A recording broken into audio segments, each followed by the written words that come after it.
अस्सलाम वालेकुम रहमतुल्लाहि व बरकातुहू। मैं हूं आसिफ जट और आप देख रहे हैं वॉइस ऑफ झेलम। आज हमारे साथ मौजूद हैं चोई नदीम खादम साहब। अस्सलाम वालेकुम चोई साहब। वालेकुम अस्सलाम। चोई साहब, बिलाल अजहर कियानी साहब आपके लिए कोई मुश्किलात पैदा कर सकते हैं? मेरे ख्याल में तो बिल्कुल नहीं कर सकते। एक्टिविटीज़ में इन्वॉल्व नज़र आ रहे हैं। फील्ड में तो मुझे नज़र नहीं आ रहे। मरियम नवाज के साथ फील्ड में काम करना हो रहा है, उनके साथ काम करना हो रहा है।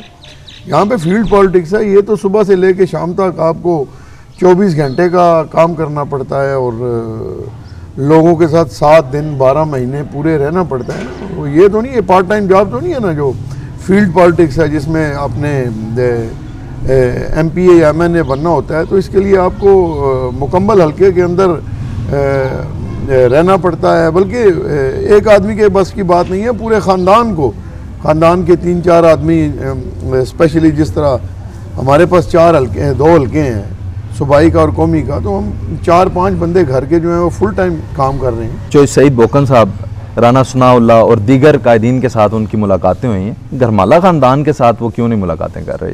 जो लोग 2018 के इलेक्शन में जिन लोगों ने हमारी मुखालफत की है, जो लोग भी थे, बिलखसूस वो नून के थे जो अपने आप को वर्कर ग्रुप के नाम से जिन्होंने मुतारफ़ कराया, उनमें ये जिनका आपने नाम लिया है 2 शख्सियात का, ये सर फहरिस्त थे और इन्होंने मेरी मुखालफत की है। बल्कि सईद इकबाल साहब हमारे मुकाबले में खड़े हुए हैं। दूसरे साहब जो हैं जिनका आपने पहले नाम लिया है, मैं उनका नाम नहीं यहाँ पे रिपीट करना चाहता, मैं नहीं अहमियत देना चाहता यहाँ पे उनको। तो उन्होंने भी वोट एक PTI को दी है, चौधरी फ़र्रुख अल्ताफ़ साहब को, दूसरी सईद इकबाल साहब को दी है। पार्टी में बहसीयत वर्कर को आना चाहता है तो पार्टी ने मुझसे भी पूछा है, राना साहब ने भी पूछा है, ऊपर के लेवल पे मेरे से उनकी बात हुई है, एतमाद में लिया। तो अगर वर्कर बन के को आना चाहता है तो आ जाए, हमारा कोई इतराज़ तो नहीं है इसमें जी। अब आइंदा आने वाले इलेक्शन के अंदर ये जो 2 शख्सियात हैं, आप देखते हैं कि कहीं से टिकट का कोई इनका मामला हो सकता है? देखिए, मेरी अपनी दानिश के मुताबिक, मेरी अपनी जो सोच है, मैं क्योंकि एक सियासी वर्कर हूँ, मैं तालिब इल्म हूँ सियासत का, मैं नहीं समझता कि एक बंदा आपके पिछले इलेक्शन में 2018 का इलेक्शन है, उसके बाद 2023 का इलेक्शन आएगा, और जो बंदे कोई भी, ये मैं झेलम की बात नहीं कर रहा, पार्टी पॉलिसी होती है कि जो बंदा पिछले इलेक्शन में आपकी मुखालफत करता है, आपके मुकाबले में होता है, अगर वो पार्टी में आता है तो ये तो कभी हुआ ही नहीं कि पार्टी उसको अगले इलेक्शन में टिकट देगी। हाँ, उसके बाद अगर 5 साल बाद फिर कोई इलेक्शन आता है तो उसमें उनकी कोई जगह बनती है या पार्टी टिकट देना चाहती है, दे भी दे, एतराज़ नहीं होगा। मेरा ख्याल है हमारी पार्टी की ये पॉलिसी नहीं है। राजा असद खान साहब आजकल एक्टिव है, दोबारा एंट्री हो सकती है? सर, सियासत में एंटर होना तो देखें कोई मुश्किल बात नहीं होती। उनका एक सियासी पस मंज़र है। आप उनके वाले साहब राजा मोहम्मद अफजल खान साहब, और इस ख़ानदान के पास भी कभी एक टाइम पे 2 सीट्स रही हैं कौमी की, और वो चाहे इत्तफाक था कि नवाज़ादा इकबाल मेहदी साहब के हल्के वाली सीट उनके ख़ानदान में कोई ग्रेजुएट नहीं था तो वो मजबूरन उनको मिल गई। तो बहरहाल ये हकीकत तो है कि उनके पास वो 2 सीट्स रही हैं। तो अगर वो दोबारा अपनी एंट्री डालना चाहते हैं तो ये उनका, मैं समझता हूँ, सियासी हक भी है, उनका कानूनी हक भी है, वो इंटर हो सकते हैं अगर उनके लिए कोई जगह बनती है। ज़ाहिर आएंगे तो किसी पार्टी प्लेटफॉर्म से आएंगे, तो उनका ये जमहूरी हक है, वो आ सकते हैं, इसमें कोई कबात वाली बात तो नहीं। आपको लगता है कि आज़ाद हैसियत से दोबारा वो गलती करेंगे? मैं तो नहीं, बिल्कुल मेरा ख्याल है वो सोचेंगे भी नहीं। अच्छा, बल्कि उनसे तो पूछ रहे हैं लोग, वो तो कह रहे हैं कि नहीं, मैं तो, जो मुझे लोगों ने बात बताई है, मेरी राय साहब से तो बात नहीं हुई, वो तो यही कह रहे हैं कि मेरे वाले साहब के जिन लोगों के साथ ज़ाती तल्लुकात थे, मैं सिर्फ उस हद तक उनको बहाल रखना चाहता हूँ। अवाम के दिलों में है राजा असद खान साहब? आई डोंट थिंक सो, मेरा नहीं ख्याल। वो भी, और जिनका पहले आप नाम ले रहे हैं, बिल्कुल नहीं। ज़ाती हिसाब से कौन की इज्जत करता है, देखें, पर्सनल वो एक अलग चीज़ है। अवाम के अंदर, दिलों के अंदर होना जो है ना, मैं बिल्कुल इस चीज़ से, राजा असद साहब मोहतरम हैं, और जो पहले साहब जिनका नाम लिया है, बिल्कुल मैं नहीं समझता कि अवाम के दिलों के अंदर है। पूरे शहर की सड़कें जो सब टूट फूट का शिकार हैं, बारिश हो जाए फिर तो ऐसा लगता है जैसे शहर में दाखिला ही ममनू है। इंतज़ामिया की नाअहली समझते हैं, हुकूमती पॉलिसीज़ ठीक नहीं है, किसको जिम्मेदार ठहराते हैं? सर, इंतज़ामिया की मैं नहीं समझता कि आप डिप्टी कमिश्नर साहब को इसका इल्ज़ाम उनके सर आप डाल दें, नहीं। ये हुकूमती पॉलिसी है, गवर्नमेंट ने फ़ंड्स देने होते हैं, जब फ़ंड्स देंगे तो इंतज़ामिया काम करेगी, या मुतलका महकमे जो हैं बल्दियात वैसे ही इन्होंने बेड़ा गर्क कर दिया है जी कि पूरे पंजाब में वो 95% जितने भी हमारे बल्दियाती नुमाइंदे थे वो नून लीग के थे। सिर्फ इन्होंने उस वजह से कि ये नून लीग के पास इनके इख्तियारात हैं बेड़ा गर्क करके रख दिया है। अगर वो मैं समझता हूँ कि इदारे बहाल रहते मुअत्तल ना होते तो आज कम से कम शहर की सड़कों की, गाँव की नहीं मैं बात करता, शहरी सड़कों की ये हाल ना होती। बिल्कुल ठीक। पूरे जेलम के अंदर बदकिस्मती से एक ही स्टेडियम है, वो भी अब जानवरों की चरागाह लगता है, जानवर चर रहे होते हैं वहाँ पे। आप खुद एक खिलाड़ी हैं, आप क्या समझते हैं कि ये मिस मैनेजमेंट है जी। मैं बिल्कुल आप की इस बात से इत्तफाक करता हूँ कि वो जो स्टेडियम है उस पे ध्यान नहीं दिया जा रहा और उसकी कोई हालत नहीं है। बिल्कुल मैं इत्तफाक करता हूँ क्योंकि मैं हमारी रिहाइश भी जेलम वाली रिहाइश हमारी वहाँ पे बिल्कुल करीब है और जैसा कि आपने फरमाया कि मैं प्लेयर भी हूँ तो अक्सर मेरा गुजर भी होता है, मैं कोई गेम्स देखने भी जाता हूँ। अब तो वो उसकी हालत ही कोई नहीं है उसमें गेम खेलने की, यानी कि आप ग्राउंड देखें हमवार नहीं है, कोई इधर कोई क्रिकेट खेल रहा है, उधर गुल्ली डंडा खेल रहा है, इधर फुटबॉल खेल रहा है, यानी कि कोई ज़ाब्ता अखलाक नहीं है वहाँ पे, कोई तरतीब नहीं।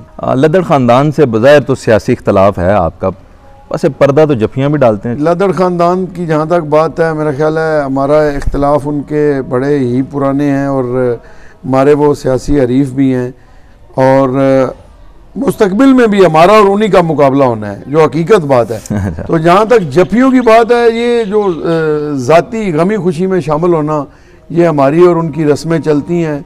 हमारी गमी खुशी में वो शरीक होते हैं, खुशी में हम उनको दावत देते हैं, गमी में वो खुद आ जाते हैं। इसी तरह हम भी यही करते हैं कि उनकी कोई खुशी होती है हमें बुलाते हैं, हमारे घर का नुमाइंदा भी कोई एक आध चला जाता है। और ये सिर्फ ख़ानदानों की मोहब्बत है या बाकी तमाम सियासतदानों से भी आपका यही रवैया है? नहीं जी, जितने भी जेलम के सियासतदान हैं हम सब के साथ जितने भी हैं, चौधरी शकलैन साहब आप ले लें, जो मैं मेन फिगर्स बताता हूँ, नौज़ादा मतलूब मेहदी साहब हैं, उनके साथ तो हमारा ग्रुप भी है कि हमारी वैसे भी लाइन भी हमारी इकट्ठी है। शकलैन साहब हैं, उनके साथ भी हमारी गमी खुशी है, वो गमी खुशी पे आते जाते हैं हम उनके घर। दूसरा लदड़ ख़ानदान है, इनके साथ भी है, ये चार ही मेन ख़ानदान हैं हम, तो हमारे आपस में अच्छे मुरासिम। कुछ मजीद भी हैं जिनको आप समझ ही नहीं रहे कि वो सियासतदान हैं भी? नहीं सर, सियासतदान जो हमारे साथ तलक़ात रखना चाहता है समझते हम ज़रूर हैं, मगर आप पिलर्स की बात करेंगे, जेलम के अंदर 4 पिलर्स की बात करेंगे तो 4 पिलर्स यही हैं ना, बाकी सियासतदान ज़रूर है। मैं ये नहीं कहूँगा कि उनका सियासी कद नहीं है, आप नाम ले लें, मैं कह दूंगा कि किस लेवल के हैं और किस हद तक उनका सियासी कद है। सियासतदान ज़रूर है। बिलाल अज़हर कियानी साहब का क्या कद है सियासी? सर मेरे हिसाब से तो कुछ नहीं है जी, लोकल लेवल पे तो वो इज़ नथिंग, कुछ भी नहीं है, मैं नहीं समझता उनको कुछ। लोकल लेवल पे ही हम बात कर रहे हैं, लोकल लेवल पे है नहीं। आप मुझे सेनेटर तो वो हो नहीं सकते, अब लोकल लेवल ही है, ज़ाहिर है। सेनेटर बन जाए तो हमें खुशी होगी। लोकल लेवल पे आपको पता है कि जितना कद उनका है या जितने वो एक्टिव है या जितना उनका ख़ानदान एक्टिव है या वो जितने हल्के में रोज़ आ रहे हैं, कितने अरसे बाद आते हैं, कितने अरसे बाद चक्कर लगता है उनका।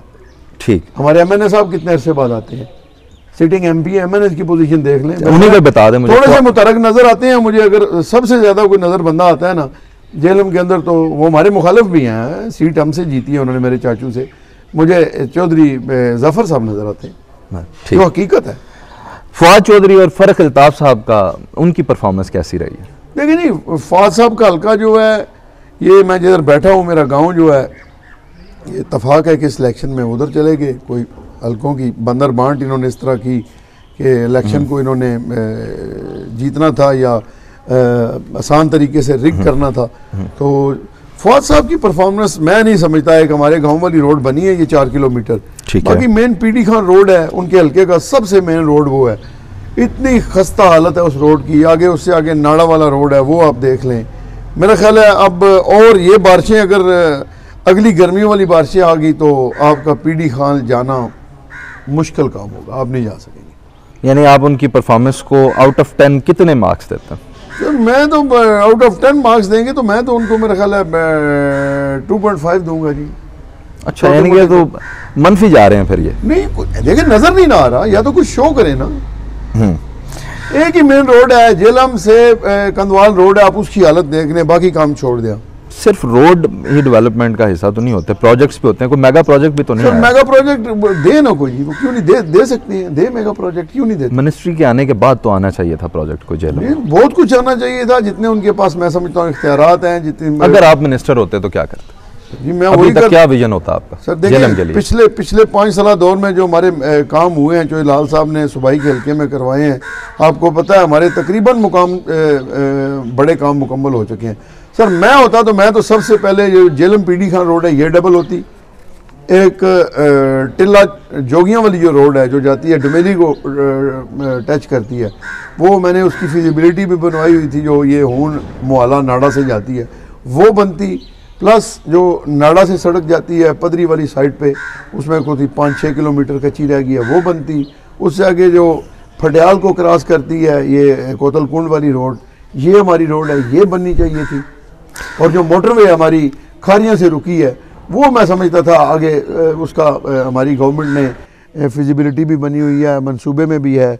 आपके वोट और चोई फर्क साहब के वोट ज़्यादा फर्क नहीं था, आप अपनी हार को कैसे देखते हैं, तस्लीम करते हैं?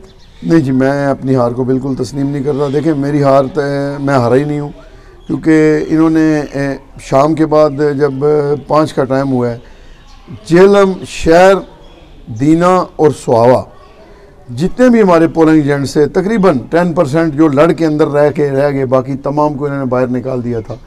किसी के पास कोई रिज़ल्ट नहीं था, किसी के पास कोई वो फॉर्म नहीं था।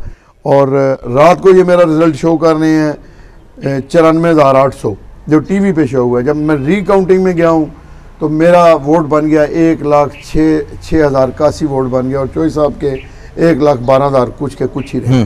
तो मैं समझता हूँ मेरे साथ ये हाथ हुआ है और इन्होंने मुझे हरवाया है। मेरे रिज़ल्ट चेंज करके इन्होंने जो है मेरी जीती हुई सीट है वो मेरे साथ भी ज्यादती किया है, मेरे हल्के की आवाम। ऐसे ही कुछ आपके महबूब कायद के साथ भी हुआ, और जब वो नाअहल करार दिए गए, गम की सूरत हाल में वो जेलम पहुंचे, आपने इस्तकबाल किया उनका डांस करके, खुशी मनाकर, इसकी क्या वजह थी? देखिए जब कायद मोहतरम मियां मोहम्मद नवाज शरीफ साहब को, आपको पता है कि एक मंसूबे के तहत उनको एक बहुत बड़ी साजिश थी जिसमें अदलिया को भी इस्तेमाल किया गया, उलमा इकराम की एक टीम को तैयार किया गया, वहाँ पे धरने कराए गए, उनको इक़्तिदार से हटा के जब भेजा गया तो जो इस्तकबाल हुआ था, मैं सही बात है, हमें जो टाइम दिया गया था हमारे पास, उन्होंने पहुँचना था शाम के 8 बजे, और जब हमें पता चला कि वो गुजर खान क्रॉस कर रहे हैं तो ज़्यादा चौक में हमारे पास तकरीबन 40 से 50 बंदे हम मौजूद थे।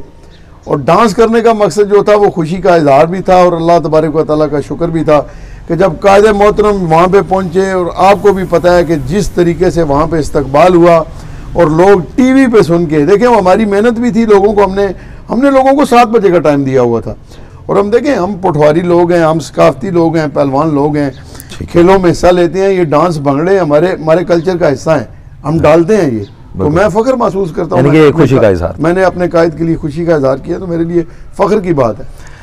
नाज़रीन, उम्मीद है कि आपने प्रोग्राम को एंजॉय किया होगा। मज़ीद प्रोग्राम्स देखने के लिए हमारे चैनल को सब्सक्राइब करें, हमारे इस वीडियो को शेयर करें। शुक्रिया।